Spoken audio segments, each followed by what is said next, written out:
Hey, what's up, guys? Welcome to Lion's Heart. And in this video, I'm going to be speaking about living as awareness. So, what does that mean? If you take a look in your experience right now, you'll notice that, you can hear different sounds, you're seeing different sights, you're feeling different sensations in the body. And notice how most of the time we add something onto that, right? We add a story of, I'm the one in here that's seeing, I'm the one in here that's hearing these things, I'm the one in here that's feeling like these are my hands, this is my body, and I come from these parents, and I'm this race, and I'm this religion, and blah, blah, blah, right? Like all these stories.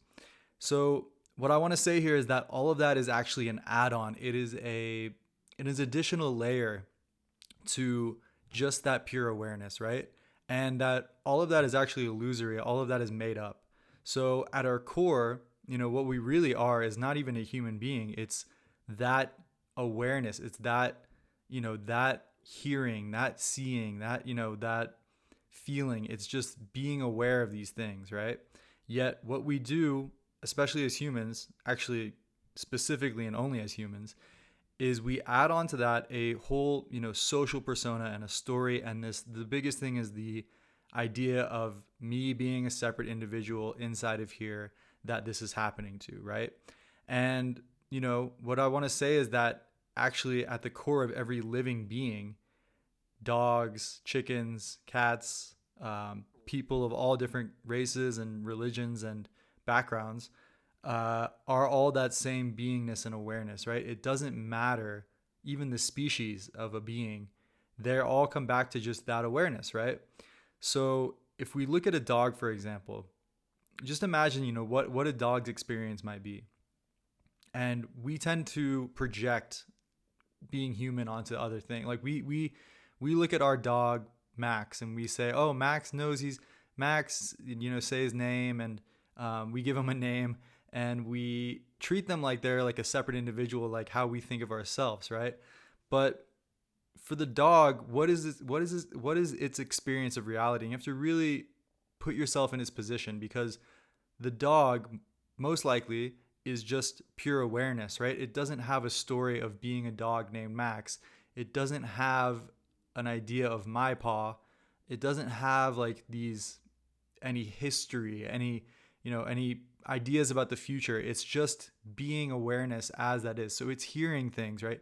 But it's not in there hearing things. It's just being the sound, right? It's just being like the sound is just happening, right? And the sights are just happening. And the dog is just that pure awareness in there. Of course, limited to that dog's, form and body and the way that it's experiencing as awareness through that form, but it's still just pure awareness, right? And so we can see the same thing with like birds, right? There's no like bird who's thinking I'm this person, I'm this bird in here, and I have this social persona. It's just awareness, right? It's just the sounds are happening, right? The sights are happening.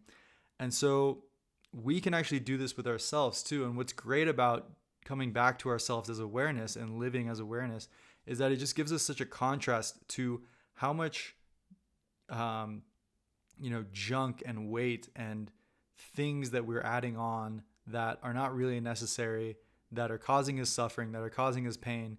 And when we come back to ourselves as awareness, we really see, oh my God, I didn't even have to be lost in that thought loop for 3 hours. I didn't have to be worrying about this thing. I didn't have to be ruminating on my life story, because it's all made up, right? It's all made up. And it's not that these things are bad and they're not powerful. And, there's definitely a time to consider who you are socially and to think about your future and to, get lessons from like past life, things that have happened in the past.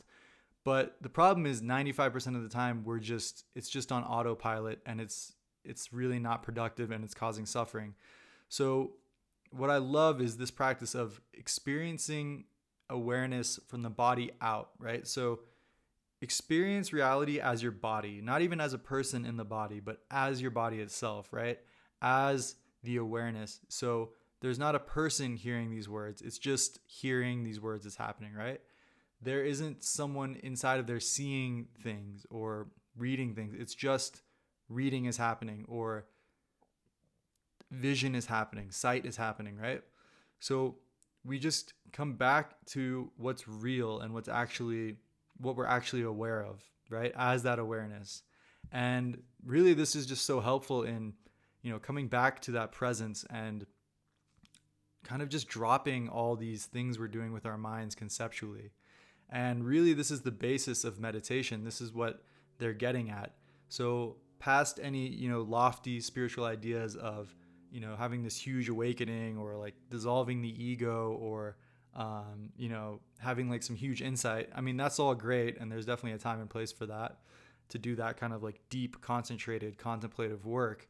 But really, what this is just, it's just like you're just getting naked with your awareness. You're just shedding more and more of like these stories, these conceptual add-ons, these layers, and you're just coming back to yourself more and more as that pure beingness, that pure awareness. And there's just this freedom and peace and innocence to that, of just being that awareness. So my advice here is just to bring that into your day, bring that into, you're going on a walk. How can I just be awareness on this walk and not be a human who has this story and who's ruminating all these things? Like, just being awareness on that walk, just hearing the sounds, seeing the sights, and just make it a practice. Of course, your mind is going to come back and, talk, and, these stories are going to come back. It's a difficult practice. I'm not saying this is easy. This is the core base of meditation, and, what people spend decades trying to master. So I'm not saying this is easy. It's very difficult, but just try to make it fun, try to make it a practice, and just come back with that playfulness of coming back to yourself as awareness, not needing to take the mind so seriously and its stories, because, they're conceptual add-ons, they're made up. And, you're just doing the dishes, you're just going for a walk, you're driving, whatever it is, and you're just coming back to being that awareness, being that, experiential, seeing and hearing and feeling in these things, but not really needing to add the stories of being an individual person in there who that's happening to. It's just coming back to yourself as that awareness, almost like a dog or a bird or a rabbit, just being that experience. And it's a really relaxing and peaceful kind of meditation and practice. So I just wanted to share this, and I hope you guys can try it out.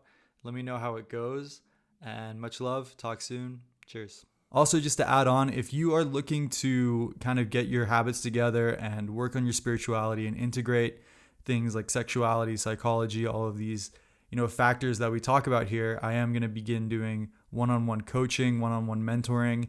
And really what this can help do is give you like an accountable mentorship, accountability, where we're working together, and I'm really, working with you one-on-one, customizing it towards your needs, the habits that you want to get down, your authentic lifestyle, your, vision for your future.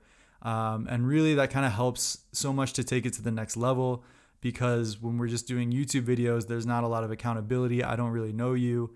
Whereas if we're working one-on-one, we can customize a plan for you, and I'll be, working directly with you, keeping you accountable and making sure that, things are moving towards where you want to go. So if you're interested in that, shoot me an email at lionsheartwisdom@gmail.com, and we can take it to the next level. All right. Thanks.